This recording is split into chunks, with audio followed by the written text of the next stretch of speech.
One of the things we're going to talk with Joe Morris about, he is the senior political analyst at Mercyhurst University. So glad he's here with us this morning. But first, Joe, I want to break down this Oz-Fetterman race and exactly how John Fetterman kind of maybe defied the odds a little bit and won that race. It really seems to show that where you focus your efforts geographically can play a big part, because you take a look at the numbers here. Overall, we've got Fetterman with 50% to Oz is 47.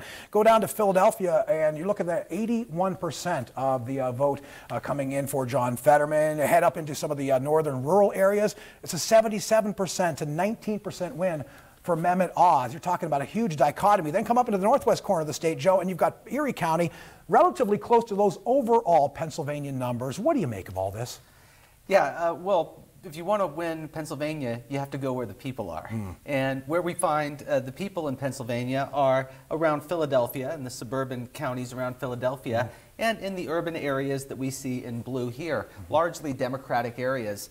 One of the, I think, most interesting things is that Erie County got just so close to the actual outcome of the vote. Erie County has really become a bellwether for Pennsylvania. If you want to know how Erie County is going to vote, you look at Erie. If you want to know how Pennsylvania is going to vote, you look at Erie. All right, now we widen out to the big picture. This one's seen as one of the critical races for control of the Senate moving forward. But you know, votes are still being counted. We've got a lot of races still in play. So where does it sit right now in terms of control of the Senate? We've got a tight race down in Georgia. We've got, you know, Wisconsin, Nevada, some other Senate races that are still pretty tight, and then a bunch of House seats up for grabs as well. We do. The Senate's going to come down to the wire. We have still to be determined the race in Georgia. Wisconsin, Arizona, Nevada. These are going to be, I think, really interesting to watch. They're going to be neck and neck right down to the very last second. So the control of the Senate is still in question. That Warnock-Walker race down in Georgia, that's one that's, at this point, looking like it might end up going to a runoff, so that could end up really being the overall decider, couldn't it? It really could.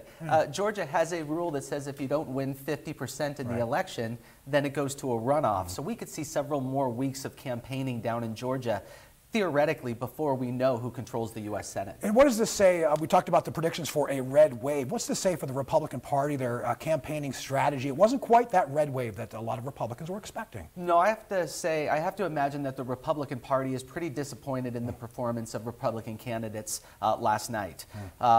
We expected this to be a clear and decisive Republican victory, that they would control in all likelihood both the House and the Senate. And even if they end up controlling the House and Senate, the margin of victory just wasn't what they expected. All right, Joe Moore, senior political analyst at Mercyhurst University. We very much appreciate your input this morning. My pleasure. All right.